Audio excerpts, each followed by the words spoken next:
Hello বন্ধুরা, কেমন আছেন সবাই? সিম্পা মিনি ব্লগে আপনাদের স্বাগত। পুজো তো এবার চলে এলো দোরগোড়ায়। তো প্রতি বছরই আমাদের বাড়িতে লাড্ডু বানানো হয়। তো সেই জন্য বাবা এই যে ভালো করে বেসনটা ফাটিয়ে নিয়েছে। এবার এই যে তেলের মধ্যে দিয়ে দিচ্ছে। বোঁদে বানানো হবে, মানে বোঁদের নাড়ু হবে। তো সেই জন্য এই যে বোঁদে করে নিচ্ছে বাবা। তো প্রতি বছর এই যে নাড়ু বাবাই বানায়, খুবই সুন্দর বানায় নাড়ু। তো এই যে বোঁদেগুলো হয়ে গেছে, এবার এগুলো তুলে ঝুড়িতে রেখে দিচ্ছে।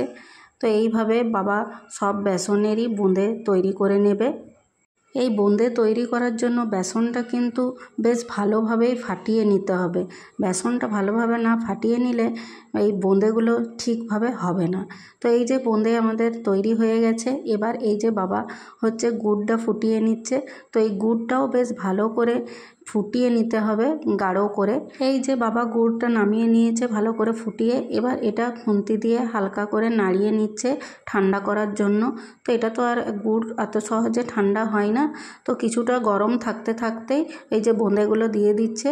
তো বোঁদেগুলো দেওয়ার পরে ভালো করে নাড়িয়ে নেবে। তারপর এই যে গরম গরমই এই নাড়ুগুলো পাকিয়ে নিতে হবে, না হলে কিন্তু পাকানো যাবে না ভালো করে। তো এই যে মা বোঁদেগুলো দিয়ে দিচ্ছে, তারপর এই যে নাড়ুগুলো পাকানো হবে। তো আপনাদের পুজোর সময় কার কার বাড়িতে নাড়ু বানানো হয় তো আমাকে কমেন্ট করে জানাবেন। আর কি কি নাড়ু বানানো হয় সেটাও কমেন্ট করে জানাবেন, যে এরকম বোঁদের নাড়ু বানানো হয় কি না, তো সেটাও কমেন্ট করে জানাবেন। এই বোঁদের নাড়ুগুলো কিন্তু খেতে খুবই সুন্দর হয়। এই যে গুড়ের মধ্যে বেশ ভালো করে বোঁদেগুলো মিশিয়ে দিচ্ছে। এবার কিন্তু সবাই মিলে এই নাড়ুগুলো পাকিয়ে নিতে হবে, না হলে এগুলো শক্ত হয়ে গেলে আর পাকানো যাবে না।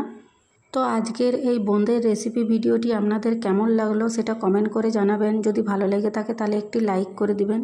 আর যারা চ্যানেলটি এখনও সাবস্ক্রাইব করেননি তারা চ্যানেলটি সাবস্ক্রাইব করে দিবেন। এই যে এবার সবাই মিলে বসে পড়েছে নাড়ু পাকাতে। তো আমার ছেলের হাতে গরম লাগছে, খুবই গরম থাকে এইগুলো। তো ভিডিওটি এখনকার মতো এই পর্যন্ত। ফিরে আসবো নতুন কোনো ভিডিও নিয়ে। ততক্ষণে আপনারা ভালো থাকবেন, সুস্থ থাকবেন। এখনকার মতো বাই।